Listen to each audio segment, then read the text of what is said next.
আমি ফার্স্ট ট্রিপে বেরিয়েছি। তো আজকে বাজার মোটামুটি ভালো বলে মনে হচ্ছে। কালকে মহালয়া গেছে, আজকে 3রা অক্টোবর। তো আজকে মোটামুটি বাজার ভালো আছে। তো ফার্স্ট ট্রিপ আমি একটা পেয়েছি, এটা প্রায় 10 কিলোমিটারে আমাকে প্রায় ওই 350 টাকার মতো আমাকে হয়তো দেবে। তো চলো এটা ট্রিপটা আমি তুলতে যাই। তো দেখা এই হচ্ছে ট্রিপের সামনেটা, মানে আর 1 মিনিট দূরত্বে আছে, আর এই হচ্ছে রাস্তার সামনের দিকটা। তো এখন তাহলে আমি তোলার পর দেখি এটা আমাকে কত টাকা দেয়। চলে আসলাম বিটি কলেজের কাছাকাছি। তো এখান থেকে শুরু হলো আমাদের প্রচণ্ড জ্যাম, আর এই জ্যামটা প্রায় অনেক বড়। এখন সময় 3:08, আর এখনও আমরা দাঁড়িয়ে আছি বিটি কলেজের সামনেই। এখানে প্রচুর জ্যাম এখন। শুধু বিটি কলেজ বলে না, এখন সমস্ত কলকাতায় প্রায় 3টের পর থেকে প্রচণ্ড জ্যাম হচ্ছে রাত 10টা অবধি। তো সেই হিসেবে আমরা আস্তে আস্তে ধীরে ধীরে চলতে থাকলাম। এই আমার সামনে প্রচণ্ড গাড়ির ভিড়, আর পিছনেও আমার প্রচুর গাড়ি আছে। তো সেই হিসেবে আমি যখন সামনে এগাচ্ছি, আমার সামনের যে বাঁ দিকে দেখতে পাচ্ছেন পুরো এয়ারপোর্টের যে ব্যারিকেড দেওয়া হয়ে গেছে। আগে যেরকম একটা ভিডিওতে বলেছিলাম আমি যে আর কয়েকদিন মাত্র দেরি আছে, যে পুরো এয়ারপোর্টটা পুরো গ্রিল মানে টিন ফিন শেড দিয়ে দেবে, যাতে বাইরে থেকে লোক কিছু দেখতে না পারে ভিতরটা। তো সেইভাবে ওদের কাজ শুরু হয়ে গিয়ে প্রায় শেষ হয়ে গেছে। এখন পুরো চারিদিকটা এয়ারপোর্ট অথরিটি আমাদের পুরো ইয়ে করে দিয়েছে, এই টিন দিয়ে শেড করে দিয়েছে, কেউ ওখানে আর কিছু দেখতে পারে না। তাও কয়েকটা জায়গা আছে, এই বাঁকুড়া সাইডটা, ওইখানটাতে আপনাদের উঁচু উঁচু কিছু জিনিসপত্র রাখা আছে মেট্রো রেলের কাজের জন্য। তো তার উপর থেকে দেখা যাচ্ছে যে বিরাটির মোড়ের কাছাকাছি, এটা 2.5 নম্বর, এটা হচ্ছে দিল্লি রোডের কাছটায় চলে এসেছি। এখানে এসে পুরো প্রচণ্ড জ্যাম, মানে পুরো রাস্তাটাই আমরা জ্যাম পেয়েছি। আগেও আস্তে আস্তে আমরা জ্যামটা পাবো। তো এখন আমরা আস্তে আস্তে সোজা এগিয়ে যাচ্ছি, কিন্তু জ্যামের জন্য আমাদের প্রচণ্ড স্লোতে যেতে হচ্ছে। মানে একটু গাড়ি যাচ্ছে, একটু থামছে, এই করতে করতে আমাদের গাড়ি কিন্তু এগিয়ে যাচ্ছে। আর সামনে একটা সিগন্যাল আছে 2.5 নম্বরের, যেটা একদিকে স্টপ হচ্ছে, আরেকদিকে বাঁ দিকে, মানে আপনার লেফটে চলে যাচ্ছে। তো এই যে গাড়িটার যে পিছনে যাচ্ছে, এটা হচ্ছে সিআরপিএফ এর গাড়ি। এটা রাজস্থানের একটা গাড়ি, পুলিশের গাড়ি। তো এর পিছনে আমরা যাচ্ছিলাম, কারণ এখানে এরা হর্ন বাজিয়ে যাচ্ছিল, মানে সাইরেন যেটাকে বলে, সাইরেন বাজিয়ে যাচ্ছিল। তো এদের পিছনেই আমি ধরলাম, ওই অ্যাম্বুলেন্সের মতো আগে যাওয়া যাবে। তো সোজা এগিয়ে যাচ্ছে আমরা কৈখালির দিকে। কৈখালির কাছাকাছি যেই আমরা আসলাম, এটা হলদিরাম। ও কৈখালিটা পুরোটাই জ্যাম ছিল, তো তার জন্য ভিডিওটা আমি তখন করিনি। কিন্তু এখনও এই যে আমি দেখাচ্ছি, এটা হচ্ছে ড্রপ আছে হলদিরামে, মানে সোজা গিয়ে সামনে যে সিগন্যালটা আছে হলদিরাম সিগন্যাল থেকে আমাকে ইউটার্ন করে কাস্টমারকে নামাতে হবে। তো এর আগে আমি এখানে পুরো জ্যামে আমি ফেসে আছি। ট্রিপটায় আমি এই 380 টাকার মতো পেয়েছি। এবার তার মধ্যে প্রমোশন কিছু ছিল না। তো এটা নেওয়ার পর আমি কত টাকা পেলাম, আসল ওটা তো ক্যাশ কালেকশন হলো, এবার কোম্পানি কেটে ছেটে তো তারপর আমাদের দেয়। তো এখন এটা আপডেট হচ্ছে, এখনো দেয়নি। কিন্তু এদিকে কিন্তু কোনো ভাড়া এখনো অবধি আমার এখানে এসে পৌঁছায়নি। তো এই একটা এসছে বেলগাছি, এটা যাবো না, ওইসব দিকে গিয়ে কোনো লাভ হবে না। তো আমি এখানে ওলাটাও খুলে দিলাম। আচ্ছা, এরপর আমাকে দিয়েছে এখানে 348 টাকা মতো আমাকে কিন্তু কোম্পানি দিয়েছে। তারপর হাওড়া স্টেশন একটা ঢুকেছে, কিন্তু এটাও আমি যাব না। দেখি ভালো যদি কোনো কিছু পাই তাহলে আমি আপনাদের জানাচ্ছি। তো মোটামুটি এখানে 5 মিনিট ধরে বসে আছি, বসে থাকার পর কিছু তো পাইনি আমি। তো আমি উবেরটা বারবার অফ হয়ে যাচ্ছে। এখানে দেখা যাচ্ছে যে লাল লাল যে জায়গাটা, এই জায়গাগুলোতে কিন্তু ডিমান্ড এরিয়া আছে, ঠিক আছে? হ্যাঁ, এই যে, কিন্তু বাকিগুলোতে এইগুলো যেগুলো আসছে সেগুলো নর্মাল ভাড়া, কিন্তু ডিমান্ডেবল কিছু আসছে না। ওলাতেও এসছে, এগুলো যাওয়া যাবে না, এগুলো কম, মানে খাটনি বেশি হয়ে যাবে এগুলোতে। তো আমি কিন্তু ডিমান্ড এরিয়ার মধ্যে নেই। এই যে এয়ারপোর্টের কাছে আছে, এটা হচ্ছে পুরো এয়ারপোর্টের কাছে আছে। এটা হচ্ছে কৈখালিতে আছে, হলদিরামের সামনে। এই হচ্ছে সামনে আমার হলদিরাম, এই দেখিয়ে দিই, এই যে হলদিরামের সামনে আমি আছি। আর এখান থেকে কিন্তু কোনো মোটামুটি ভালো কোনো ভাড়া পাওয়া যাচ্ছে না, এমন ভাড়া যেখানে আমি যদি যাই গেলে পুরো ফেসে যাব। তো এই যেটা বারবার বন্ধ হয়ে যাচ্ছে। তো সেই সব দিকে আমি যাব না, আমি যাব একটু ফাঁকার দিকে, কারণ কলকাতায় এখন চারিদিকেই জ্যাম, যেখানে যাব সেই দিকে জ্যাম। আমি সেই বুঝে আমাকে ধরতে হবে। তো দেখি এখন কি ঢোকে, বা ট্রিপ ভালো আমাকে ট্রিপ ধরে বেরোতে হবে এখান থেকে। উল্টোপাল্টা ট্রিপ ধরলে আমি সেখানেই ফেসে যাব। তো অনেকক্ষণ বসার পর একটা ট্রিপ পেলাম, এটা ওলাতে পেলাম। এটা আমাকে দেখাচ্ছিল 9 কিলোমিটারে 415 টাকা মতো, 410-15 টাকা মতো আমাকে দেখাচ্ছিল। তো আমি ভাবলাম এটা ধরে নিই, দেখি কোথায় যায়। তো লেখা ছিল দমদম। তো ছোটো জায়গা না, অনেক বড় জায়গা। তো দেখি এটা কোথায় যায়। সামনেই আছে, বেশি দূর না। আমি তো কৈখালির ভিতর ঢুকলাম, যেটা চিড়িয়া মোড়ের দিকে ঢুকছে, ভিআইপি রোডের থেকে চিড়িয়া মোড়ের দিকে যাওয়ার রাস্তায়। কিন্তু রাস্তায় তো অসম্ভব জ্যাম, এই যে পুরো জ্যাম, কারণ এখন পুজোর সময় না, এখন সবারই তাড়া থাকবে। এই জন্য রাস্তা জ্যাম হবে, কে কোথা থেকে উঠবে কে কোথা থেকে নামবে সেটা তখন বলা যায় না। তো এখন এটা ক্যান্সেল যাতে না হয়, ক্যান্সেল হলে পুরো আমার ঢোকাটাই বৃথা হয়ে যাবে। এই যে গলিতে আমি ঢুকছি, পুরোটা কিন্তু আমার মেহনত নষ্ট। তো এখন আমি আস্তে ধীরে যাবো, গিয়ে আমি কাস্টমারের ওখানে কল করব, কল করে তারপর আমি কাস্টমারকে পিক আপ করবো। তো চলো দেখা যাক এটা কিভাবে কি করি। পিক আপ লোকেশনে দাঁড়িয়ে আছি। তো যে এসছে ট্রিপটা, এই ট্রিপটা কিন্তু এই অ্যাপার্টমেন্ট থেকে এসছে। এটা হচ্ছে তটিনী অ্যাপার্টমেন্ট। তো আপনারা যারা এই আশপাশটা চেনেন বা তটিনী অ্যাপার্টমেন্টে থাকেন, তারা প্লিজ কমেন্ট করবেন যে এই জায়গাটা, ওই যে কাস্টমার এসে দাঁড়িয়ে আছে, ওই যে ডাকছে। ওলা পিক আপ জোনের কাছে দাঁড়াতে দেয় তো। ঠিক আছে।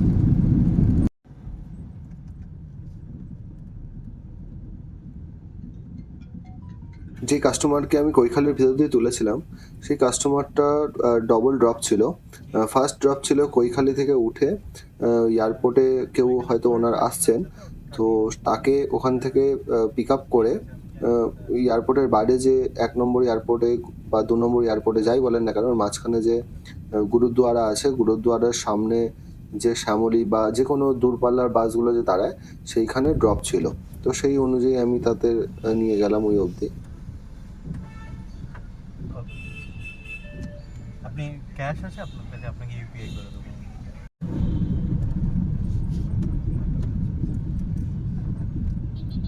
ট্রেন তাই তো? হ্যাঁ। ফোন করে বলুন সামনের দিকে চলে আসতে।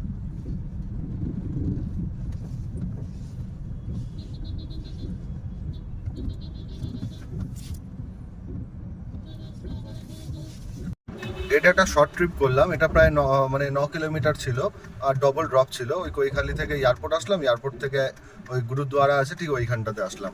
তো এইখান অবধি এসে আমি পেলাম কত, 455। এটা হচ্ছে আমার ক্যাশ কালেকশন। এবার কেটে কুটে আমাকে কত দেবো, ওই 410-15 টাকা মতো তো দেওয়ার কথা, কিন্তু দেখি কত টাকা দেয়। মা দেখালো কত আর দিল কত, দেখালো 415 টাকা মতো, কিন্তু দিল হচ্ছে আমাকে 313 টাকা। এটা কমই ঠিকই আছে, এটা প্রায় 6.5 কিলোমিটার দিয়েছে, ঠিক আছে, অসুবিধা নেই। এবার দেখি নেক্সট কি পাওয়া যায়। সেকেন্ড ট্রিপ কমপ্লিট করার পর এখন বাজে প্রায় 4:45, প্রায় আধা ঘন্টা কেটে গেছে। তারপরে আপাতত আমি 2.5 নম্বরের কাছে দাঁড়িয়ে আছি, কিন্তু এইখানটাতে কোনো ভালো ট্রিপ এতক্ষণ পাচ্ছিলাম না।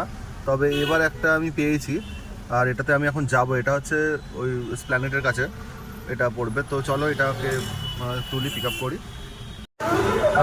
চলে এসেছি কাস্টমার পিক আপ পয়েন্টের এইখানে। এই যে এখানে দেখতে পাচ্ছেন যে পিক আপ যেখানে দেওয়া আছে সেইখানে আমার গাড়িটাও দাঁড়িয়ে, কিন্তু কাস্টমার কিন্তু আপাতত দেখতে পাচ্ছি না কাস্টমারকে। ঠিক আছে, কাস্টমার কিন্তু পিক আপ পয়েন্টটা এইখানে দিয়েছে। এবার হয়তো বেশিরভাগ ক্ষেত্রে কী হয়, ফোন করে বলে দাদা আর একটু ভেতরে আসুন, বা একটু ডান দিকে যান, একটু বাঁ দিকে যান। ঠিক আছে, আমার কথা হচ্ছে আমি যখন ফোনটা চালাতে জানি বা বুক করতে জানি, তাহলে আমি আমি কেন দেব এইরকম বুকিং যেগুলোতে মানে ডান দিক বাঁ দিক আরও করতে হবে, আমি একবারেই দিয়ে দেবো না, তাতে আমার সুবিধা হবে। মানে যে ড্রাইভার যে পিক আপ করতে আসবে তার কিন্তু সুবিধা হবে, কোথায় কোন রুট আছে, কীভাবে ঘুরে যেতে হবে, মোটামুটি আমরা কিন্তু এগুলো সব জানি। তো এখন এইখানে দেওয়ার পর এখন যদি এইখানে আসে, দেখতে সামান্য হলো, এইটা কিন্তু দেখা যাচ্ছে এই যে বিল্ডিংয়ের এই দিকটা যেরকম দেখা যাচ্ছে, এই হচ্ছে গেট, এই যে এই হচ্ছে গেট, ওই যে ইন লেখা আছে, এই হচ্ছে গেট, কিন্তু এইটা দেখা যাচ্ছে ঘুরে ওইটা দিয়ে আসতে হবে। ঠিক আছে, এরকম এরকম পুরো এরকম ঘুরে এখান দিয়ে আসতে হবে। তো এইগুলোকে আমি বলবো যে আপনারা যারা গাড়ি চড়েন তারা একটু ভেবে চিনতে পিক আপ লোকেশনগুলো কিন্তু দেবেন, তাতে কি মানুষের সুবিধা হয়। যেমন বললাম যে কাস্টমাররা এই জিনিসগুলো করে, এই দেখুন আমাকে মেসেজ করেছে এইখানটাতে যে ব্লক বি রুম নাম্বার 202। এখন ঘটনা হচ্ছে আমি তো পিক আপ পয়েন্টে দাঁড়িয়ে আছি, এই যে পিক আপ পয়েন্টে তো আমি দাঁড়িয়ে আছি, আমাকে যেখানে আসতে বলা হয়েছে আমি তো সেইখানে দাঁড়িয়েছি। এইবার এই যে মুখে বলে দিল অমুক জায়গায় চলে আসুন, এখানে চলে আসুন, এই জিনিসগুলো কেন হবে? মানে যে বুকিং করছে সে তো আর গ্রাম থেকে আসেনি, সে তো এখানেই থাকে, এখানকার শিক্ষিত লোক, সে তো ফোন চালাতে জানে ভালো করে, তাহলে তারপরে সেই জিনিসগুলো এখানে কেন হচ্ছে? এই যে এখানে রুম নাম্বার দেওয়া, এখানে ব্লক নাম্বার দেওয়া সব দিয়েছে, সেটা তো আমাকে ভিতরেও ঢুকে দেখাতে পারতো। এই যে রাস্তার উপরে পিক আপ পয়েন্ট আছে, আমি এখানে ভদ্রর মতো আমি দাঁড়িয়ে আছি, তারপরে এগুলো বলার মানে কি? আমার প্রশ্ন হচ্ছে এইখানে। যেহেতু কাস্টমার মেসেজ করার পরেও আমি তাকে লিখে পাঠিয়েছিলাম যে come fast as possible and pick up at location. আমি যখন পাঠিয়েছিলাম তো সে যখন দেখছে যে আমি আসছি না 2 মিনিট 4 মিনিট পর, তখন সে নিজে আমার গাড়ির কাছে চলে এসছে। অবশ্য কিছু বলেনি, কারণ দোষটা এখানে তো আমার না, দোষটা তাদেরই। এক জায়গায় বুকিং করে আরেক জায়গায় সে ডাকছে, আর যেখানে বুকিং হচ্ছে তার উপর ভিত্তি করেই আমরা যাই। এখন বেশি অলিগলি হলে অন্তত আমি যাই না, কে যায় না যায় আমি জানি না, কিন্তু আমি যাই না। কারণ দেখুন, একটা 500 টাকার ভাড়ার জন্য আমি আমার সরু গলিতে ঢুকি, আমার 5-10 লাখ টাকা গাড়িটাকে তার ক্ষতি করতে পারি না। কারণ একটা ডেন্ট পড়লেও গাড়ির প্রচুর দাম আছে, মানে গাড়িটার যে পেইন্ট খরচা, ডেন্টিং পেন্টিংয়ের প্রচুর দাম আছে, সেগুলো তো কাস্টমার বোঝে না। যারা বোঝে তারা কিন্তু গলিতে ঢোকায় না। ঘুরে ফিরে সেই আবার চলে আসলাম কৈখালিতে, যেখানে মেট্রোর কাজ চলছে। আর এই জায়গাটা প্রচণ্ড সরু জায়গা, তো এইখানে প্রচণ্ড আজকাল জ্যাম হচ্ছে। এমনি সারা বছরই জ্যাম থাকে, কিন্তু যেহেতু শারদীয়া উপলক্ষে আরও বেশি জ্যামটা হচ্ছে। প্রতি বছর এই সময় পুরো কলকাতায় যারা 24 ঘন্টা 365 দিন ঘোরাফেরা করে, তারা অন্তত পুজোটা কলকাতাটাকে অ্যাভয়েড করে। তারা চায় যে কলকাতায় যেন এই 4-5টা দিন থাকতে না হয়। মানে প্রচণ্ডই সমস্যা হয় যারা সবসময় চলাফেরা করে। যারা বছরে এক আধ দিন রাস্তায় বেরোয় তাদের কাছে দুর্গাপুজোটা বিশাল বড় ব্যাপার, যারা সবসময় চার দেওয়ালের মধ্যে থাকে। কিন্তু যারা কলকাতায় সবসময় ঘোরে, কাজে কর্মে যায়, তাদের সত্যি বলতে ইচ্ছে হয় না যে পুজোর সময় আমরা রাস্তায় বেরোই। কারণ পুজোর 5-7 দিন তো অফিস আদালত সব জায়গায় ছুটি থাকে, তখন তাদের মনে হয় যে না, একটু বাড়িতে বসে থাকি, বা সামান্য একটু রেস্টুরেন্টে যাই, চলে আসি, বা বন্ধু বান্ধবদের সাথে একটু আড্ডা জমাই, ক্যাফেতে যাই, যে কোনো জায়গায় তাদের মনে হতে পারে। কিন্তু পুজোর সময় কিন্তু যারা 24 ঘন্টা চলে, তাদের জন্য কিন্তু পুজোর সময়টা খুবই বাজে একটা সময়। চলে আসলাম এখন শিয়ালদা ব্রিজের উপরে। আমার বাঁ দিকে হচ্ছে শিয়ালদা, আর ডান দিকে হচ্ছে কলেজ স্ট্রিট। একটু আগেই এই সেম প্যাসেঞ্জারকে নিয়ে কিন্তু আমি লেকটন যখন পার হচ্ছিলাম, তখন আকাশে কিন্তু মানে আলো ছিল। এখন কিন্তু প্রায় অনেকটাই সন্ধে হয়ে গেল, মানে জ্যামের পরিমাণটা এতটাই বেড়ে গেছে এই পুজোর কারণে। এর জন্য কিন্তু প্রচণ্ড জ্যাম হচ্ছে। মানে যদি আমি এয়ারপোর্ট থেকে সামান্য আমি ইয়েতে যাই, ওই স্প্ল্যানেড যদি যাই, তাহলে মোটামুটি হাতে কিন্তু 1.5 থেকে 2 ঘন্টা টাইম নিয়ে কিন্তু বেরোতে হবে, নাহলে কিন্তু হবে না। তো আমি যখন কাস্টমারদের যে ড্রপ পয়েন্টের কাছাকাছি চলে আসলাম, এই যে ড্রপ পয়েন্টের কাছাকাছি, এটা হচ্ছে স্প্ল্যানেডের একটু পিছন দিকটা, যেটাকে জানবাজার বলা হয়, ঠিক আছে? এইখানটাতে যখন আসলাম তখন কিন্তু রাতের মতোই হয়ে গেছে, চারিদিকে আলো ঠালো জ্বলে গেছে।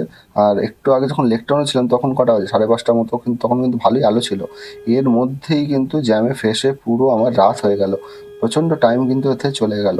তো কাস্টমার এখানে যাবে, যেহেতু আমার গাড়িতে বাংলাদেশি কাস্টমার ছিল, তো সেই কাস্টমার মার্কেট স্ট্রিট যাবে, যেখানে সব বাংলাদেশিরা বাংলাদেশ থেকে এসে এখানে হোটেলগুলো সস্তায় পায়, বা তাদের আন্দাজ মতো, তাদের ইচ্ছা মতো খাবার দাবার এখানে কিন্তু পাওয়া যায় বাংলাদেশি মতে, বা বাংলাদেশি স্টাইলে সব রেস্টুরেন্টগুলো সেইভাবেই খাবার দাবার কিন্তু বানায়।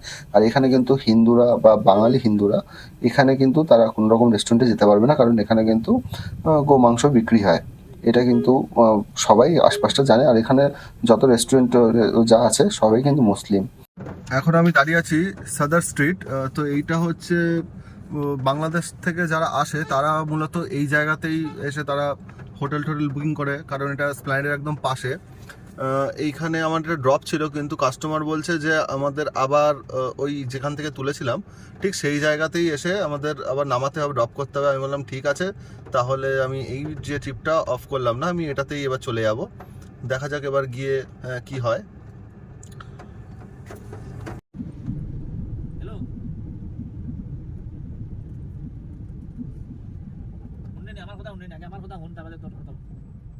এবার কাস্টমারকে নিয়ে আমি বেরিয়ে পড়লাম আবার তার বাড়ির উদ্দেশ্যে, মানে আমি রিটার্ন করছি। কিন্তু এবার রাস্তাটা আগেরবার যেরকম আমি শিয়ালদা হয়ে মানিকতলা হয়ে ভিতর দিয়ে আমি এসেছিলাম শর্টকাটে, তো সেই রকম আমি যাইনি।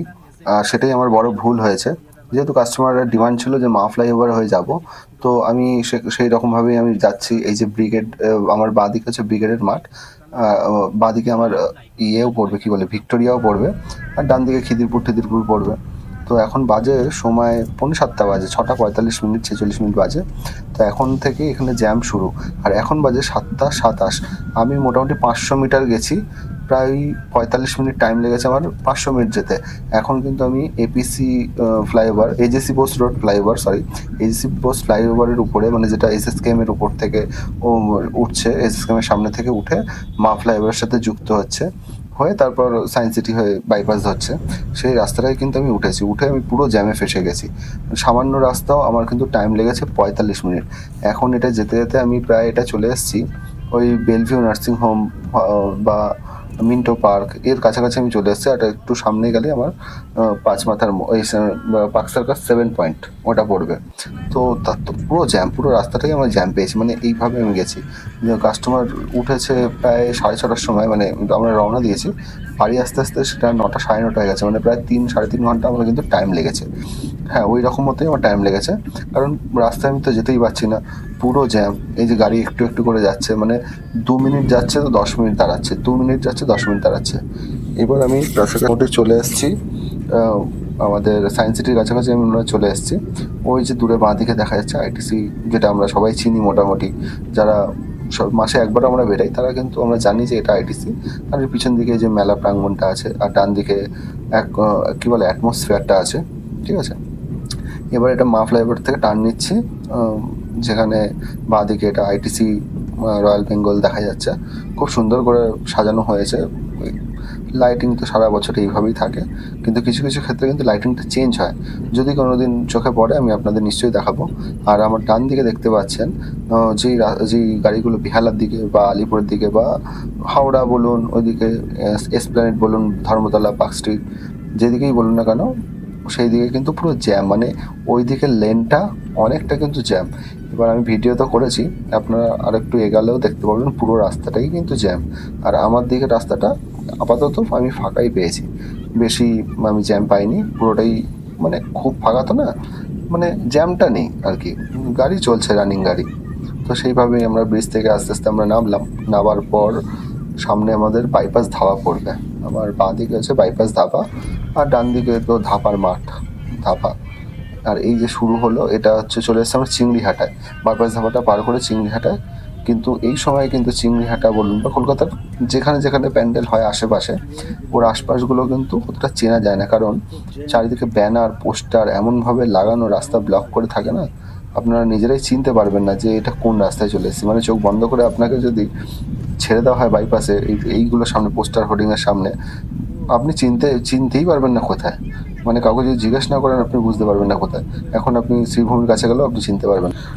এটা ঢুকে যাচ্ছি দিল্লি রোডের দিকে।